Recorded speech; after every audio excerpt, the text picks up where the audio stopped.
Welcome to Behind the Paranormal with Paul and Ben Eno.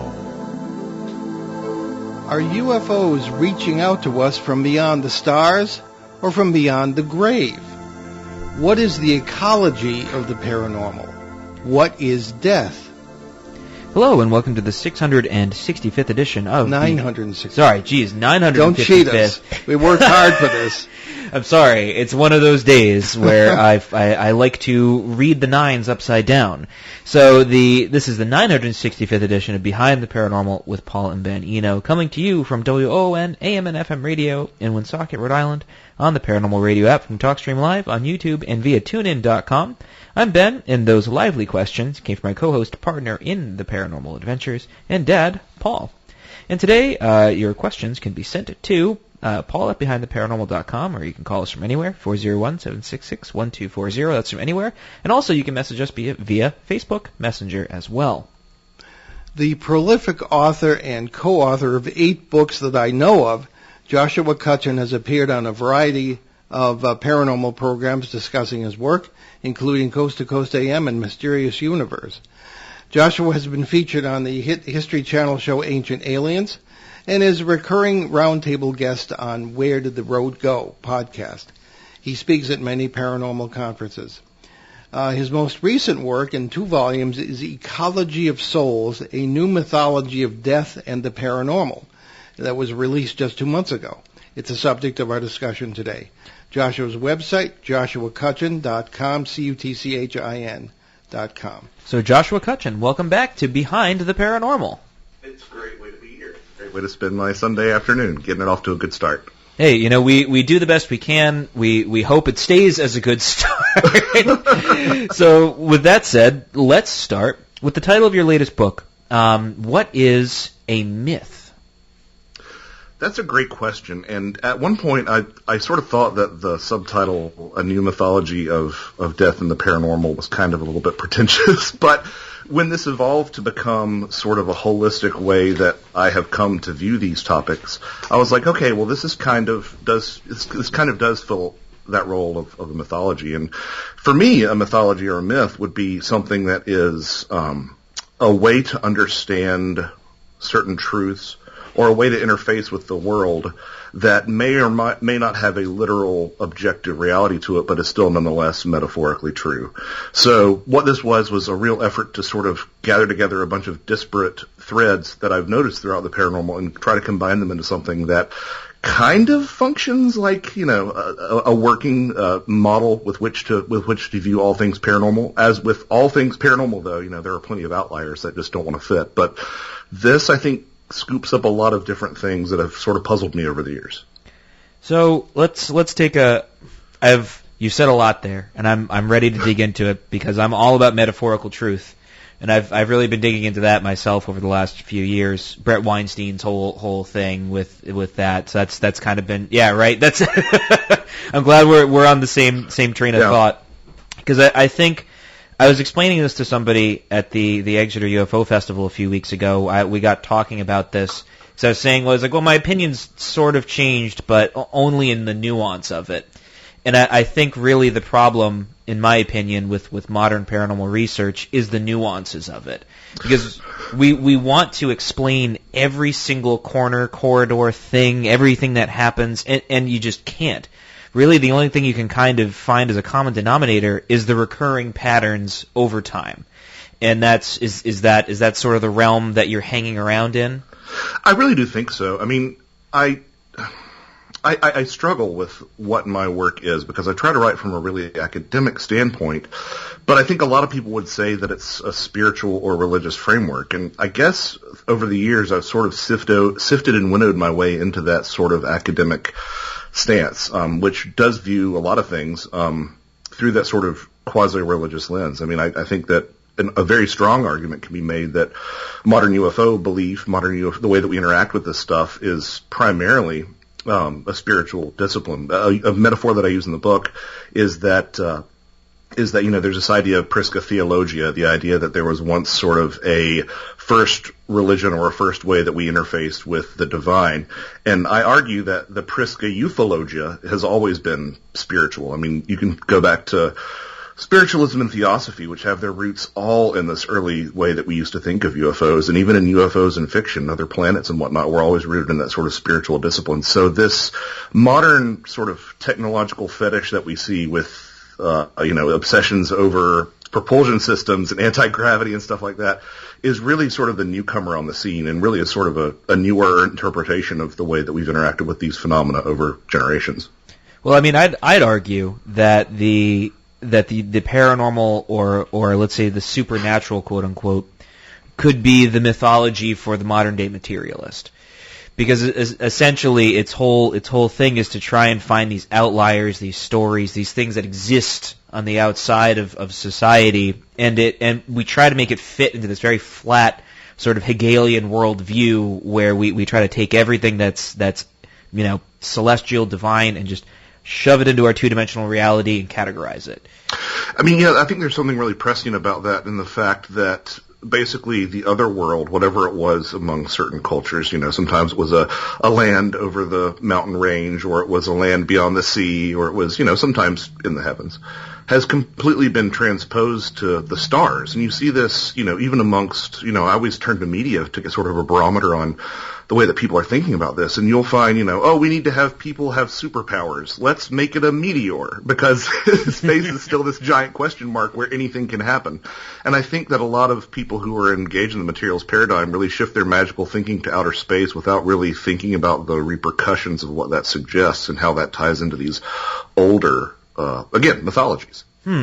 That is actually really interesting. That's a really fun way to think about it. And I use fun in a very light way, but it's a fascinating sort of perspective on it, because we like to think as modern people that we've moved beyond the need for all this stuff. When I really think, because I think G.K. Chesterton had a point where we need to think mythologically, because it's important. The stories that we participate in are very important, and it doesn't leave us. It's almost like imprinted on our DNA almost. So we yearn for these things that are outside of ourselves, even if it's just space. No, I completely agree. And, having two twin boys has sort of reframed a lot of the way that I think about these things, because I've always been a fan of media that deconstructs ideas. I loved Watchmen, and I love it when the princess saves herself and stuff. But you keep deconstructing things, and at some point when you have a new life that emerges on Earth, like my boys have, I kind of want to feed them the construction before I give them the deconstruction, because these myth themes are so old, and, your mileage may vary on Jung and Joseph Campbell, but I think that a lot of those speak to these archetypes that you end up seeing in your life if you're paying attention to them. And, I think that if we can pay attention to these things, they suggest some stuff to us. One of the things that I was really fascinated with this that sort of emerged as I was working on Ecology of Souls was the idea that the whole UFO milieu is a transportation metaphor, right? It's all about transportation, things coming here, things going there. And if you start to look at that through the motif of, ships to the other world, then you sort of wind up in this death territory very, very quickly. Yeah, it's like the river Styx. 100%. And this is something that, Jung actually talked about in his Flying Saucer essay. You mentioned, he compared in passing UFOs to a quote-unquote a sort of Charon figure. But I don't think anybody really quite unpacked that. You've got stuff throughout the ufological literature that's been hinting at this. A lot of Whitley Strieber's work. Anne famously said this has something to do with what we call death. And it's also, a connection that I think haunts the background of Passport to Magonia. I adore Jacques Vallée's work. So do we. And I think that he did a lot of great work in showing that the modern UFO contact scenario seems to be a reworking of that fairy fate scenario. But there's something that kind of gets left on the table in that discussion, which is, well, how did these people think of fairies? What would a 13th century Passport to Magonia look like? It would be probably just drawing connections between fairies and the human dead. Can I? Do you mind if I read a quote from the introduction to your book? No, it's fine. Okay. Quote, and I read this not just because it's a great quote, but because the man you referred to, Whitley Strieber, is next week's guest on the show by some amazing coincidence. After his 1987 book Communion became a pop culture touchstone, author and experiencer Whitley Strieber was inundated with correspondence from readers detailing their encounters with the visitors, presumably extraterrestrial abductors. After reading thousands of letters and compiling correlations, Whitley's wife Anne, whom you just referred to, Joshua, jotted at the top of a yellowed sheet of observations, "This has something to do with what we call death." And you've kind of taken it from there. Let me turn that around a bit. Did it have to do, is everything we're talking about having to do with death, and you bring in the UFO connection about the death experience and the whole thing, or does it have to do with life? I think that's a very fantastic criticism, and it's actually, I got through the second pass with my editor, Barbara Fisher, who runs the 6 Degrees of John Keel podcast, and Barbara said, it's not really about death, it really is about life, and sort of, honestly, people are welcome to disagree with this interpretation, but the cyclicality of life and reincarnation, which I think there's a lot of really fantastic evidence for, stuff from like Ian Stevenson and Jim Tucker at the University of Virginia. But she said, this is really about life, and that's really what it ends up being. But it's two sides of the same coin, really. I mean, you can't talk about death, honestly, without talking about, reproduction, which is obviously another thing that these phenomena seem to be obsessed with across all different sorts of modalities.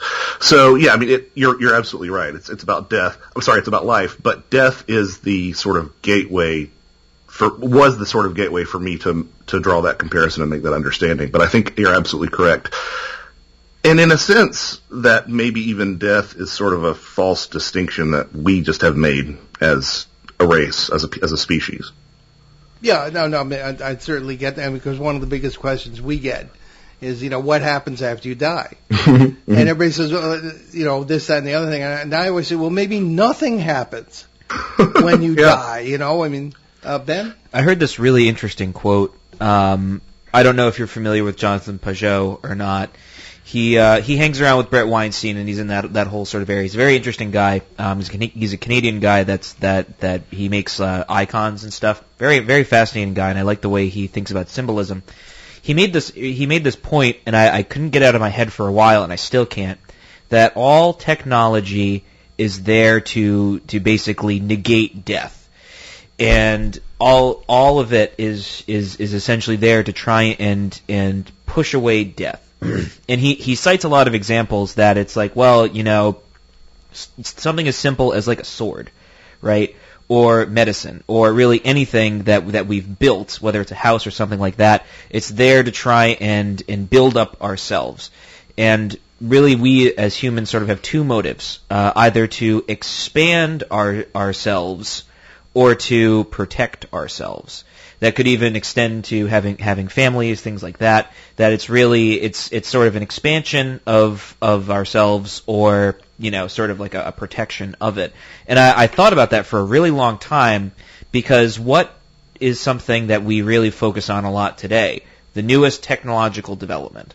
What we think about, we have the newest iPhone, we have the newest smartphone, we have the newest whatever, we have all these things, we have all this technology, and I think something that really revealed a lot about the modern day zeitgeist is what happened during the COVID-19 pandemic, where I don't think I've ever seen people become more deathly afraid of something. Maybe it's because I haven't lived through a pandemic before, so we'll I'll put that out there first as the preface.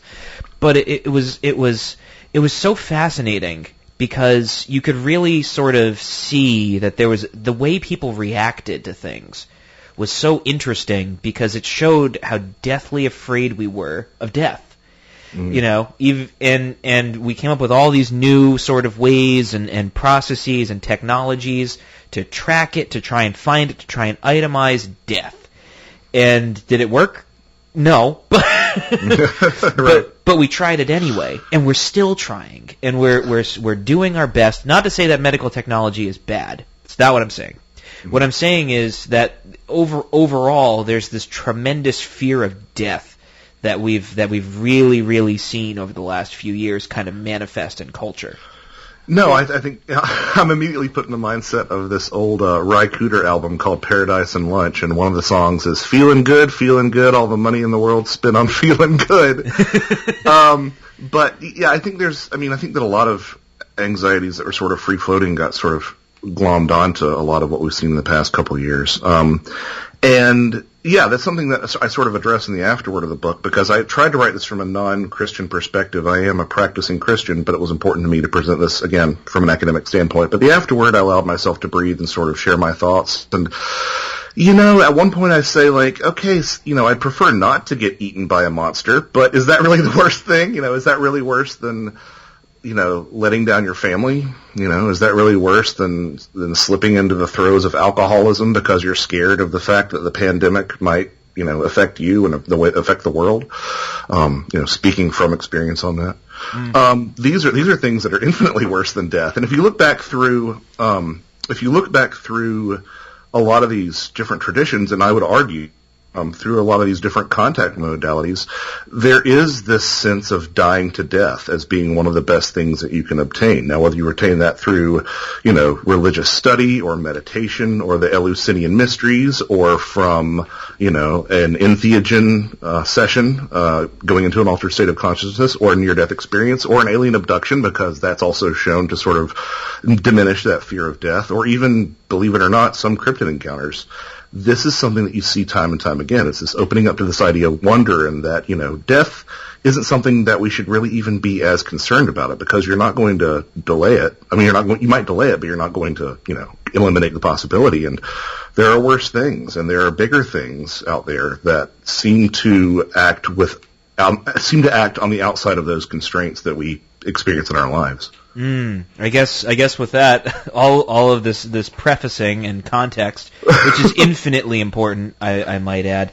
What is the ecology of souls? Well, I've always been a big fan of Terence McKenna as a thinker, and just as someone who pushes the boundaries of my own thinking. I make it a point once a year to listen to a couple of lectures to see how I've changed in the way I interpret his stuff. But he was, very much a fan of dimethyltryptamine, which was this endogenously produced compound that is also a very potent psychedelic drug. And he would describe the space that you go into, which sounds very much like some of the spaces that people go into during their near-death experiences, to the extent that some scientists have suggested that near-death experiences are just a DMT trip. That's neither here nor there right now. But he said that, I'll do the voice. One of the most conservative possibilities that you're sort of faced with is that this might be just as the shamans once said, that you're interfacing with ancestors in an ecology of souls. And, I don't know if he originated that term, but I find it to be I find that term does a lot of heavy lifting, if that makes any sense, because it implies relationships, and it implies sort of this baseline energetic essence that I think all life, and if you want to extend that to an animist perspective, things that we don't normally recognize as life, are all sort of swirling around on the other side of this very thin veil that separates us from that other area. Well, I think we are at a tremendous disadvantage as modern day human beings, because I heard this definition in a lecture that a long time ago, that I really, it made a lot of sense to me. And maybe it's because of cultural background or whatever, not really entirely sure.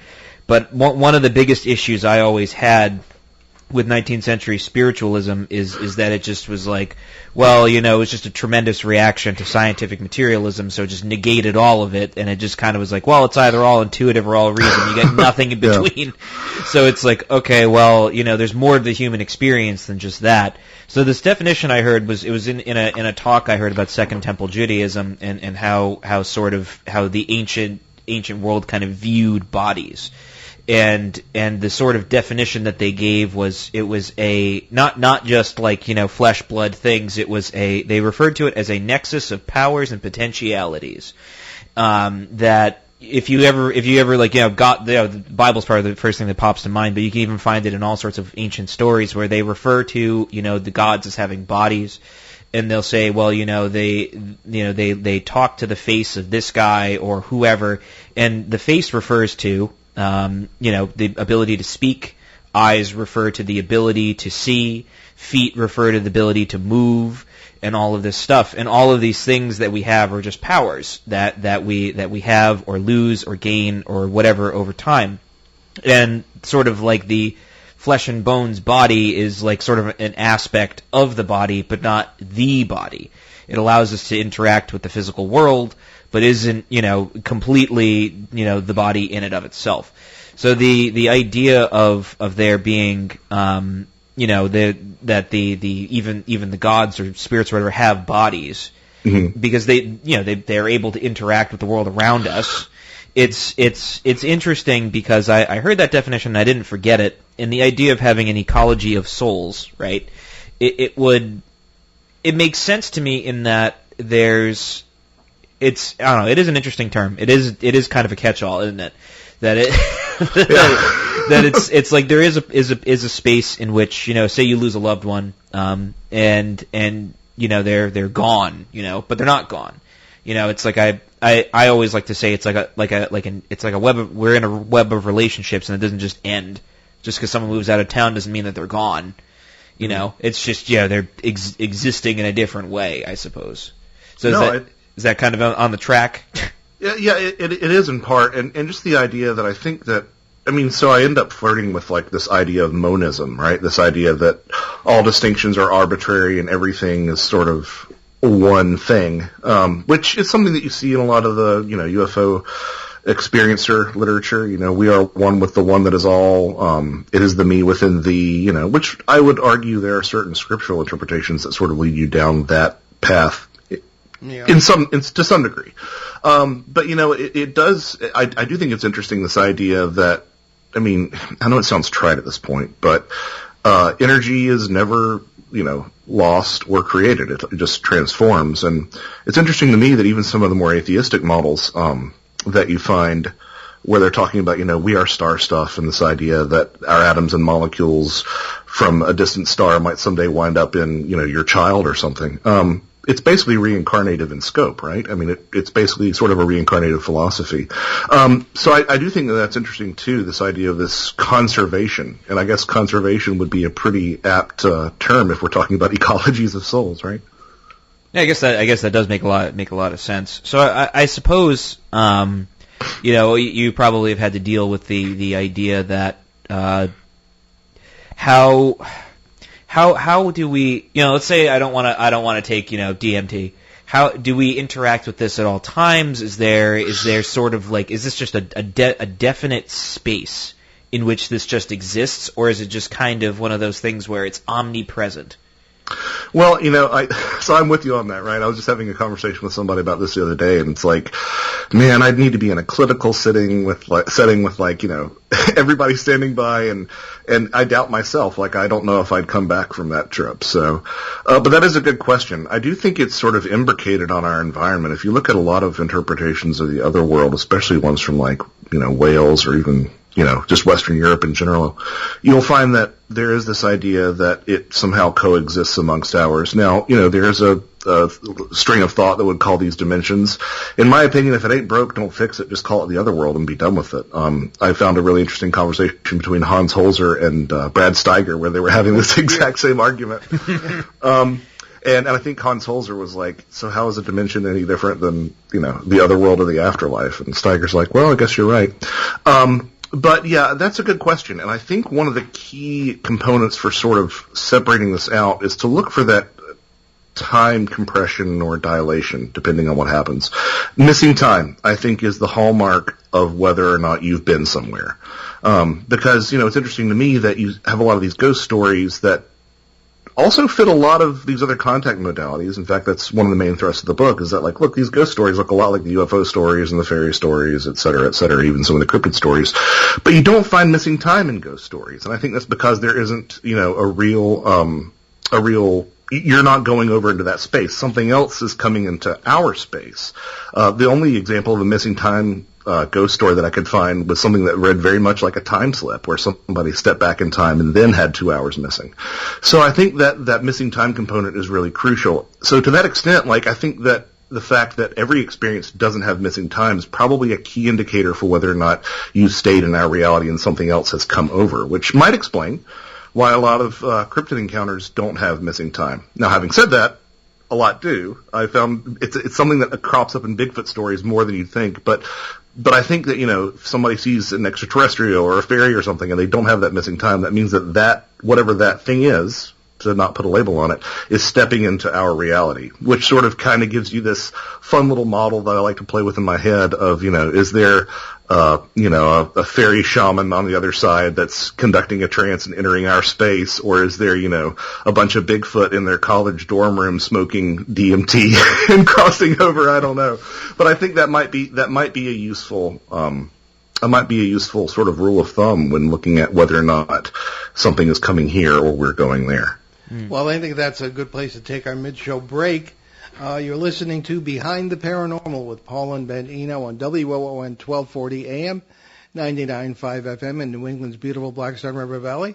We'll be right back with our fascinating conversation with Joshua Cutchin in just a second, so stick with us.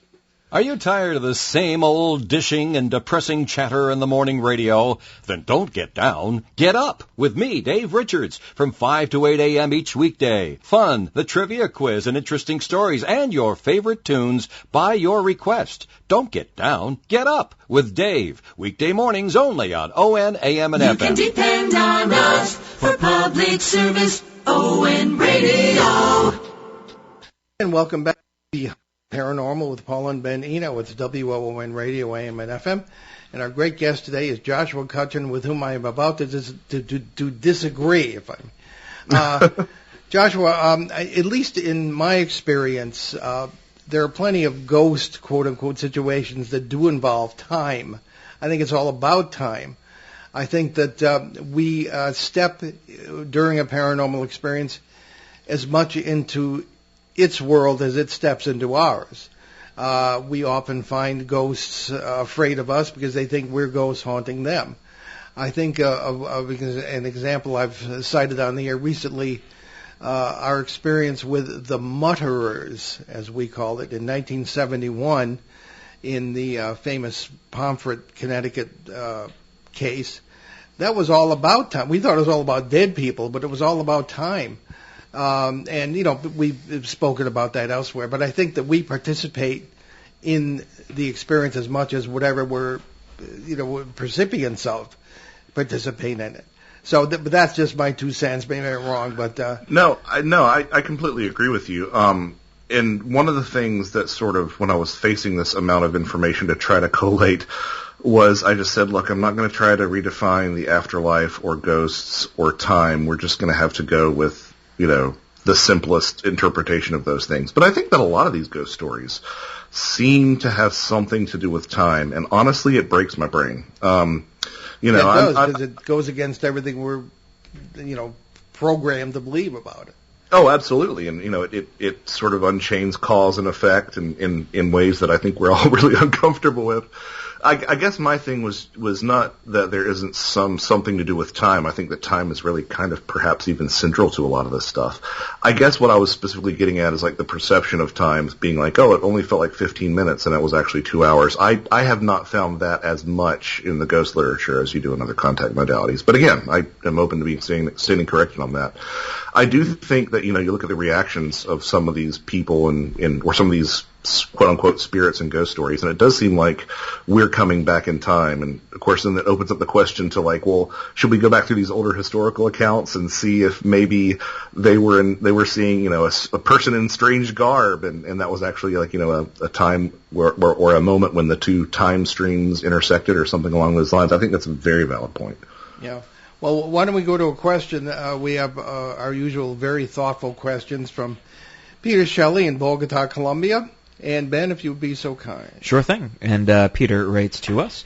Recently you mentioned Konstantin Raudove. Forgive me if I'm pronouncing that incorrectly. That's right. Oh, wow, look at that. Your Latvian is in your future. Ah, yes. Wunderbar. Anyway, what have you discovered about his work, and have you personally done EVP experiments? So the Konstantin Raudove thing is something that really blew my mind a bit, because I was always familiar with him. In case anybody doesn't know, he was an EVP pioneer, and he was sort of at the forefront of this. And he's somebody who continues to show up in a lot of EVPs, especially of his former colleagues like Sarah Estep. If you just do a little bit of poking around the internet, you can find some voicemails or some answering machine messages. I guess that was the era that Raudove left on his answering machine. The idea that he's still as much interested in EVP after he has passed away as he was when he was alive. What boggles my mind is that, maybe you can or have talked to Whitley about this, but in his book, A New World, Whitley claims to have been approached in the middle of the night by two individuals who basically revealed to him the mechanism by which his implant works. And it seems to have much more to do with afterlife communication than it does any sort of extraterrestrial agenda. And they told him that it was Konstantin Raudove who had designed the implant from beyond the grave, which is an idea. But it speaks to exactly what you were talking about with time and with, there being no real actual transition, like not necessarily being something different about the other side, which is a very ancient idea, the idea that the other world would continue to progress and look quite like our world, almost in sort of this mirror universe fashion. I mean, the Egyptian farmers still had to get up and farm after they passed away. You'll find some allusions to the Chinese afterlife during Imperial China as being the empire plowed under. And, you'll also find that throughout all the fairy literature as well, the idea that fairies would laugh at funerals and cry at birth. So it's this idea that it's this revolving door that somehow can, continue to evolve technologically, and there might be even technological developments on the other side that are somehow brought into our reality, which is, it's an idea that sort of reframes the technological aspects of the UFO question in some interesting, if unbelievable ways. And it's also an idea that's been with ufology for a very, very long time. You can find allusions to this idea as far back as the 1950s at least. So that's the Raudove connection, which is just wild. I've done a little bit of EVP work myself. Not as much as I want to. I'm kind of making a shift after having written Ecology of Souls into doing more experiential stuff. But I have been to Waverly Hills Sanitarium, and we caught, I believe, a little girl sneezing, even though there was no one else around. So I think it's still a fantastic tool. I don't know the mechanism by which it works, and obviously there's a lot of oral pareidolia that happens when you listen to those, but some of the EVP stuff is extremely compelling to me. Well, Ben, given your academic degree, you might want to engage on the subject of EVPs. Well, I guess not to tell you what to do. Yeah, Dad. I do. I don't know. My sort of whole thing with EVPs is still kind of. I'm on the fence about it. I've heard some stuff that's pretty convincing, and on the other hand, I've heard some stuff that's just that's just straight up audio pareidolia. Mm-hmm. I'm on the fence about it mechanically because it doesn't make a ton of sense if I think about it with just regular physics of how sound works, because arguably if it's picked up on a microphone, we should be able to hear it. That's kind of my thing. Although I will say I'll take a little bit of a liberty with the Soviet filmmaker Sergei Eisenstein, who was the father of modern-day editing techniques, I might add. So if it wasn't for him, we wouldn't have any modern movies, or at least editing as we understand it today. He did have a really interesting theory that he called the kinoglass, which he meant the camera eye was the most perfect eye. And he had this idea that the camera could see things that we couldn't.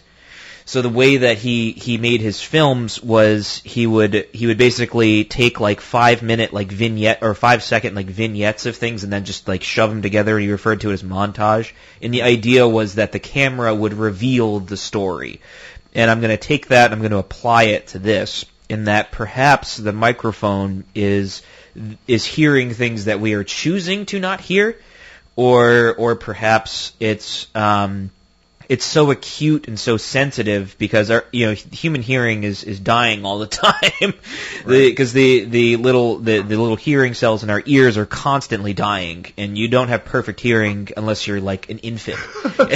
and there's a lot of overlap between people who are rock stars and who love to ghost hunt, in my experience. Yeah, probably shot anyway. Yeah, no, I think that what you sort of led with there is one of the most important things, which is like being on the fence about it. I think it's important to be on the fence about a lot of this stuff. My main problem with these paranormal communities is that people don't make use of their interesting if true basket. They don't have a gray area where they just file stuff away and say, oh, interesting. It doesn't prove this. It doesn't disprove that.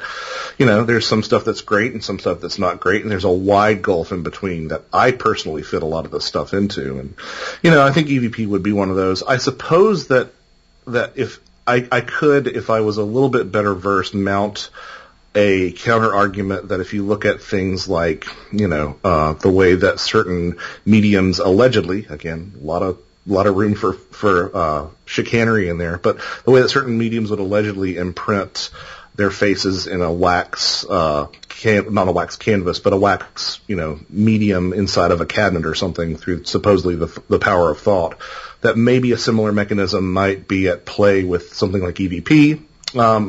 But, I'm kind of being a bit of an apologist and kind of gilding the lily a bit with that. So, no, it's a very good point. That's a very good point. And again, I'm kind of with you. There's a lot of room for that interesting if true in there. Do we have a second question from Peter? We do, and I was just about to hop into that. So Peter's second question is, in a recent interview, you mentioned planning to participate in a CE5 for the Worldwide Metaphysical Tribe Conference. Please share what happened. Dead as a doornail. I continued my fine tradition of being paranormal kryptonite. It was kind of humorous afterwards because when you do those and honestly, like, I think some of the methodology in there is really interesting. I can be sort of skeptical about the framing of extraterrestrials and realize that there's some cultural baggage that creeps into there. But I think that that's as valid a way to try to find something else as setting up giant satellite receivers. So we did our CE5. It was kind of a cloudy night that might have impacted it. I felt like, going into this, you've got to just completely be as open as possible if you want anything to happen. So I was really open and really positive, and just nothing. We did have a moment afterwards where somebody was like, look at this, and it was a really kind of scary photo of this face, which looked like it was in like this Dickensian sort of jacket. And we passed it around. We're like, oh my goodness, that's really, that doesn't look like anybody here, until somebody was like, oh yeah, that's Stacy Clark. That's her winter jacket. And I was like, okay. Sorry, Stacy, that we thought you were a Dickensian goblin. Sorry about that. But yeah, so it was a dud for me. Okay. Which is part of the reason I want to get back into doing more experiential stuff, because I've had some stuff happen, but it usually happens when I'm not looking for it. Now, let me take us down 20 or 30 pegs to maybe a more, not vulgar, but level of the people, okay, with some of these concepts. In 2003, I was a speaker at the West Virginia Paranormal Conference. Bud Hopkins was also there. It was really great. And we turned it into a family vacation. It was Ben's first paranormal conference, and his mom, who never goes to these things, was pretty intrigued. And one of the speakers got up and was talking about UFOs being possibly connected with the dead, okay? Dead people turning up as UFO crew members, things that seemed to me to be ludicrous. And UFOs turning up over cemeteries, shining lights down into new graves, and his idea was maybe they transport you to heaven or something. I mean, can you comment on where those beliefs might have come from? Because it seems to tie right in to some of the folklore that you've mentioned in your book. Absolutely. I had so many. So the original plan, maybe I should start with this. The original plan was to go down to Rice University and look at the Fondren libraries where all the correspondence to the Strebers was housed, and to sort of like pick through all that. But that plan happened in like 2020, so it didn't really come to fruition for obvious reasons. But I'm of the understanding that there's a lot of correspondence on there describing exactly those things, and even without having access to that, I was able to find these stories of people who do encounter dead loved ones, either, aboard the craft or, entities transforming into or out of them, which might be a deception play. It might be screen memory. I'm not writing that off. Of people who see, the dead in their homes after having a UFO sighting. And also people who seem to have some interaction with people whom they never knew, which sort of brings into question, if you see a human-like UFO occupant, could they be someone who is dead that you don't know? There's a really interesting case that I found, I believe out of Nebraska, where an individual was provided the name of someone aboard the craft. They introduced themselves, and they looked up the individual, and she was dead, but just as the person had described who was aboard the craft, and they had never had any reason to meet. There's also that observation that UFOs happen to occur quite a bit over cemeteries and graveyards. So again, I've compiled 3 appendices of these because I had so many different examples. But once you start nesting that within just, this idea that I mentioned before about boats taking people to the afterlife and the manner in which a lot of these psychopomps tended to embody a lot of trickster-like aspects, and you can draw a lot of comparisons between psychopomps in general and extraterrestrials. It starts to look like there really is a connection, somehow that they're sort of shepherds from one realm into another. One of the things that I found really interesting was that, the number of animals that you see in UFO cases, they're almost invariably animals that we attributed this psychopomp status to, animals that would lead you to the afterlife. I mean, owls are a fine example of that, but more generally, birds and dogs and stuff. So it keeps on, the more you start peeling away that onion, the more you find these similarities, and it's just like the ghost fairy thing, sort of haunts the background of Passport to Magonia. I would argue that the psychopomp trickster connection haunts the background of George P. Hansen's Trickster and the Paranormal, because, again, a lot of these psychopomps are tricksters. Hermes is a great example of that. Yeah, exactly. One of the things with UFOs is, we're always going on and on about the assumptions people make, whether it be about ghostly phenomena, UFOs, or whatever. UFOs, are nuts and bolts craft from other planets. I mean, what else could they be? But the fact is, there are many possible explanations, including the notion that they are living creatures of some kind. All right. So it seems to me that we need to, as we always do, try and define our terms and identify, if we can, well, we probably can, what a quote-unquote UFO is in any particular case. We think the interpretation could depend on the context of the sighting, etc. So when you have lights in graveyards, which we've seen, I've had them follow me, change color, the classic orb kind of thing. I mean, what is it? Ghost people will tell you it's a spirit. If it's higher up, aha, UFO. What say you? I would first of all argue that we should probably start separating those from sightings of structured craft. I would also say that the interpretation, as you alluded to, is entirely dependent upon the context. If it's in a haunted house, it's a ghost. If it's in the sky, it's a UFO. But these light phenomena appear around cryptid sightings as well, and they're a staple of fairy folklore. What I find really interesting is the number of traditions across the world, and you can even find this in some early Christian writing as well, that sort of conceptualizes the soul as an orb of light or something along those lines. And it's also found in a lot of indigenous lore. So what do we make of that when we put that up against a lot of these different lights in the sky? An idea that I thought was really interesting to play with was the number of times that these balls of light seem to be harbingers of death. And if the soul is an orb of light, and these are people's souls, that would tie very much into doppelganger tradition, where if you saw your double, that meant that you were doomed, that you might die. And the idea is that something about what you're going through has separated your soul, or a part of your soul. These are older polypsychic ideas, but it has separated a part of your soul from yourself and allows you to see it. Well, if the soul can appear to us as a ball of light, then if you see a ball of light, are you seeing your soul? And in that doppelganger tradition, does that sometimes sort of serve as a harbinger of death or doom? I don't know, but it's an interesting idea, and you can find, these connections between people having these sightings of anomalous orbs of light and death everywhere, and that obviously ties into, a much older tradition of people interpreting, wonders in the sky as harbingers of death and doom, like comets and meteors and asteroids and whatnot. Yeah. That is,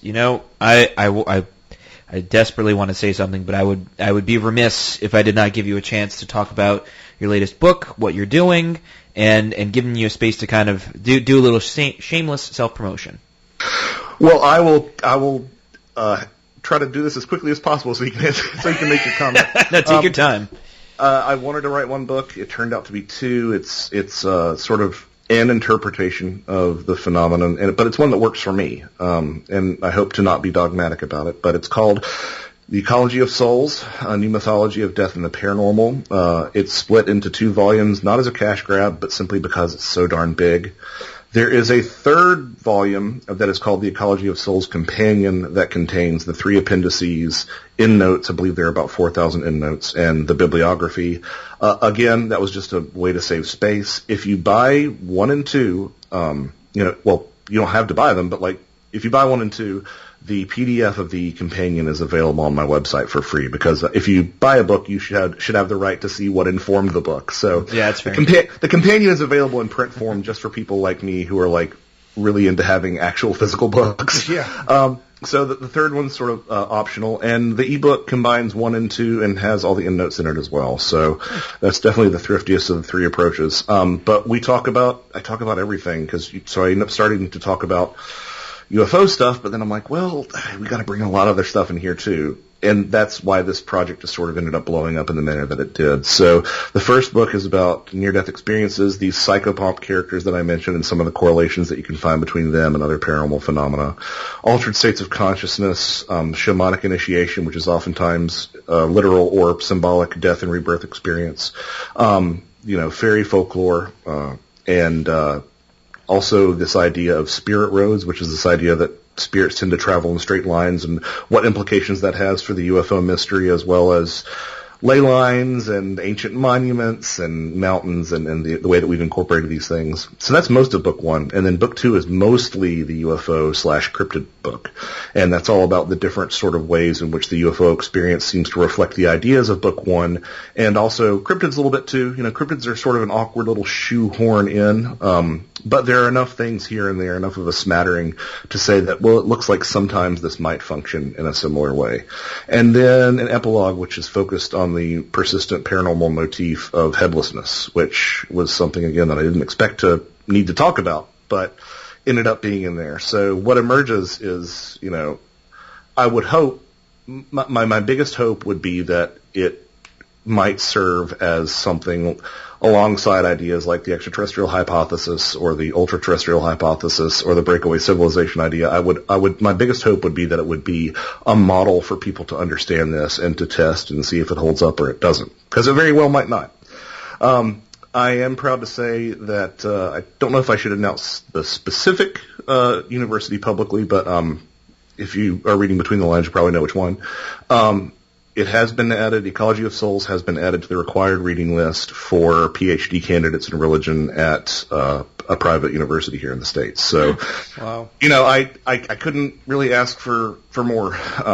And it's been well received, and I've gotten a lot of support from it, and a lot of complaining from the people that you would expect would complain. Yes, the ones that have their minds made up that it's aliens and that, But I think I tried to make a good case that I'm arriving at a lot of these conclusions not from an uninformed position. Well, I have to congratulate you on that, Joshua. That is a tremendous achievement. And I must say that, and this is from one who is, we don't make our living from the paranormal. I don't trust people who do. It's part of my work as a journalist. All right. And as a journalist, I've been an editor of books, magazines, and newspapers for 42 years. And I have to say that you are a beautiful writer. And I don't give that compliment readily. There are so many people today who maybe have good things to say, but cannot write. They publish their own books. There's no editing, and it's just painful to read. Yours is just the opposite. So I highly recommend these books, and certainly the university would agree. So where do you go from here? Well, that's a great question.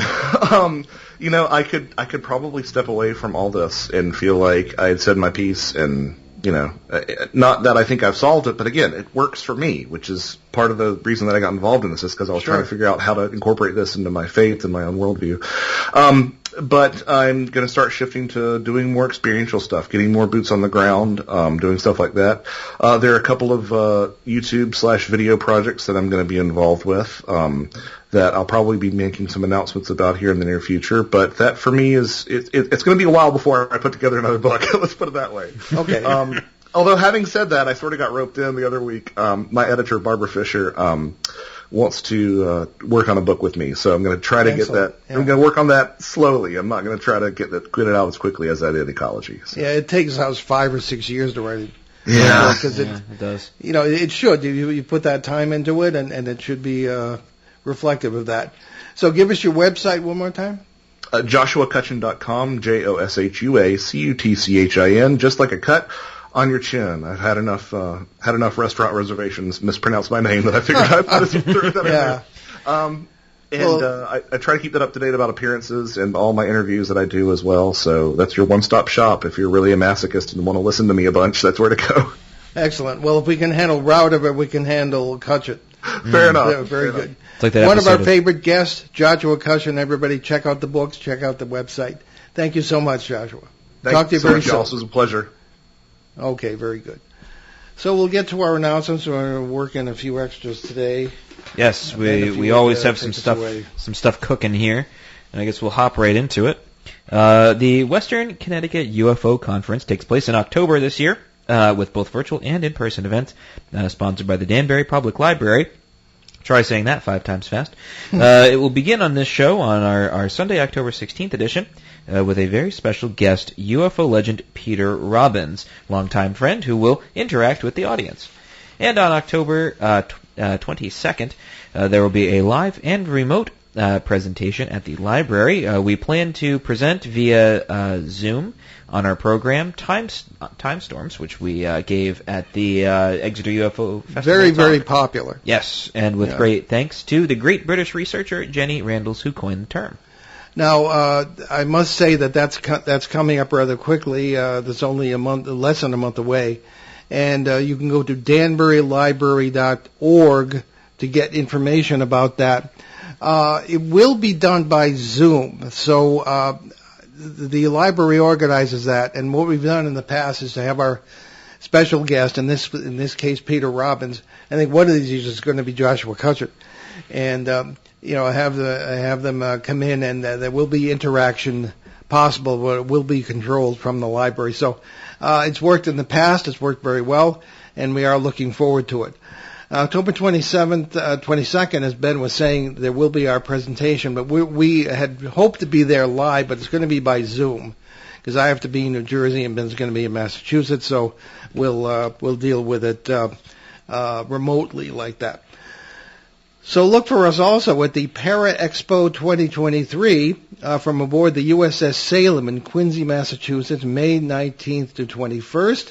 We'll be among the speakers and we'll broadcast live from the ship on Sunday, May 21st. That should be interesting. I am a sucker for naval vessels.